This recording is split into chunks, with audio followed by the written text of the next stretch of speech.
নমস্কাৰ মই বুধিনে অভিজিত আৰু নীলোৎপলদাক শ্ৰদ্ধাঞ্জলি জনাই আপোনালোকলৈ এটি কবিতা আগবঢ়াইছোঁ। কবিতাৰ শিৰোনাম মই অসমীয়া।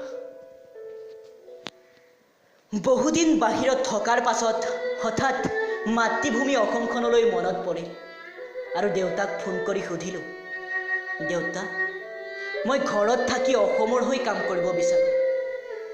দেউতাই একেষাৰে ক'লে, আহ বোপাই, অসমখন বৰ মোহনীয় ঠাই। ইয়াৰ মানুহবোৰ বহুত মৰমীয়াল।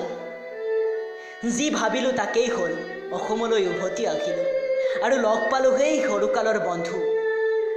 সৰুতে একেলগে ঘূৰি ফুৰা সেই অভিনীল এতিয়াও সেই অভিনীল হৈয়ে ঘূৰি ফুৰিছে বহু ঠাই, বিলীন হৈ গৈছে অসমৰ প্ৰকৃতিৰ বুকুত। বাছ ইমানেই।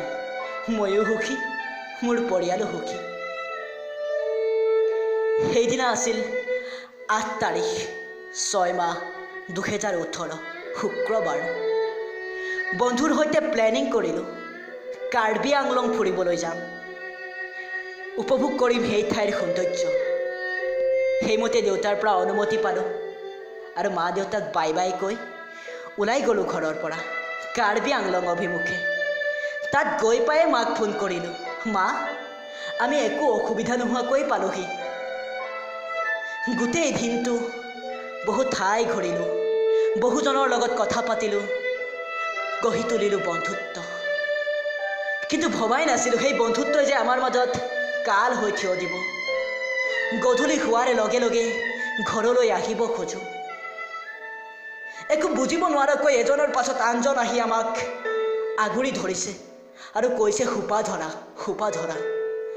লগে লগে পহাৰো কৰি গৈছে। বহুবাৰ চিঞৰি চিঞৰি ক'লোঁ, মই অসমীয়া, মই অসমীয়া, মই শিল্পী হয়, মই সোপা ধৰা নহয়, মোক নামাৰিব। কিন্তু কোনেও বুজিব চেষ্টা নকৰিলে। সকলোৱে কেৱল বনৰীয়া জন্তু খেদাৰ দৰে, বনৰীয়া জন্তু মৰাৰ দৰে খেদি খেদি মাৰি গ'ল।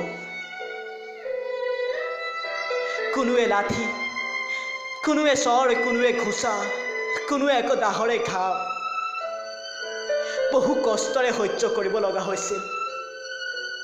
বহুতৰে ভৰিত ধৰি চিঞৰি চিঞৰি কাঁদি কাঁদি ক'লোঁ, মই অসমীয়া, মই অসমীয়া, মোক নামাৰিব, মোক নামাৰিব, মই অসমীয়া। কোনেও এবাৰ বুজিব চেষ্টা নকৰিলে। নোৱাৰিলোঁ মা, নোৱাৰিলোঁ, নিজকে ৰক্ষা কৰিব নোৱাৰিলোঁ। বহু কষ্টৰে মৃত্যুক আঁকোৱালি ল'ব লগা হ'ল। তথাপিও শেষটো উশালৈকে কৈ গ'লোঁ, মই